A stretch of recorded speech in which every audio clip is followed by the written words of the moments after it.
Welcome to Academic Web Services Training. I am your host, David Pinter. And in this session, what we're going to be discussing is working inside of clipping masks inside of Adobe Illustrator. But as you can see right now, we are actually inside of Adobe Photoshop. I just wanted to show you an example how Photoshop handles it and Illustrator handles it. So what I want to do is I want to create a shape. So I'm going to come over here to this one polygon shape here and just drag one out. Has 7 sides, and you can see the fill color is this green color. It created a new layer, and in fact it is a smart object. But what I want to do is I want to come over here and I want to paint inside of this particular object. You notice that I can't paint because of the fact that it is still a smart object, so I want to come over here and then convert it and rasterize this layer to make it pixels. There you go. So now what would happen here is I have a purple color, and if I start using my paintbrush on it, okay, it'd be kind of hard to try to keep it inside of the lines like this. It would just go all over the place. So let me undo that. What you have to do is you basically have to click on this locking transparent pixels. So if you click on that icon right there, you can see a little lock pops up. And what I'll do is I'll hide the background here so you can see and take a look at those transparent pixels behind here. Okay, so now that this layer has been locked to transparent pixels, that means that when I start painting, it will never touch the transparency. So I can basically just start running this across like that and so forth. And as you can see, it keeps it inside the lines very nicely and right inside of that shape. So now let's take a look at what Illustrator does in an example here.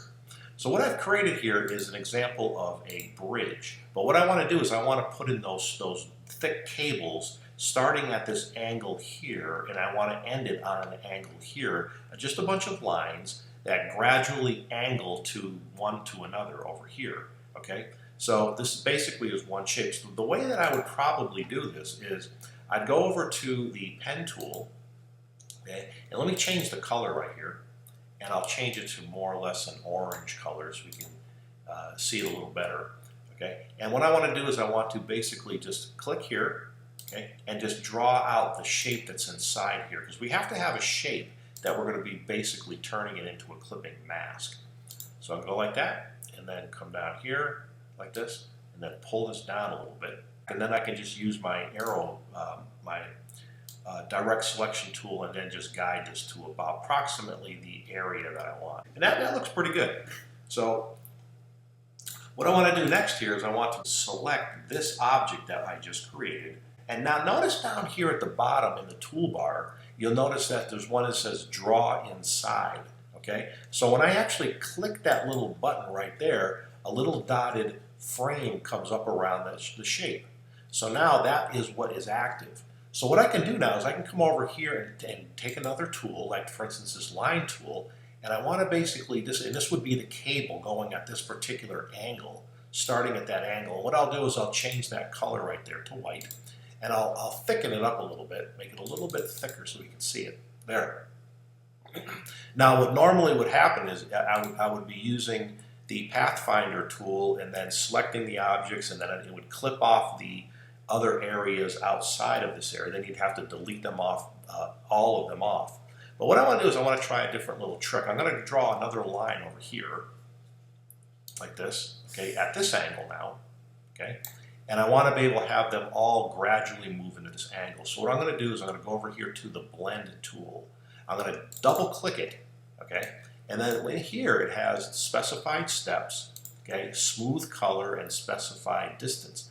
What I want to use is I want to use the specified steps of about 20, okay? So I'll have 20 cables going from the beginning to the end here, and I'll hit OK. But notice the cursor now turns into this kind of a blend shape. So what I want to do is I want to blend this here over into this shape here, like that. So what you do is you click on one of them, then you click on the second one. And what happens, very interestingly, is that it then takes it, clip masks inside of that original orange shape that we've created because of the fact that this one icon has been selected. And there you go. You can go back here and just select on normal view, normal viewing mode, and there you have it. Keep in mind, you can also go in here and change the color now of the background if you'd like. By here you can see the clipping group that we've created, and all you have to do now is select here from the layers palette like that, go back to over here to the colors palette, and then just choose a color that you want, like that. So when working with specified shapes and icons and logos, this is a very valuable tool to use, and that is inside of a clipping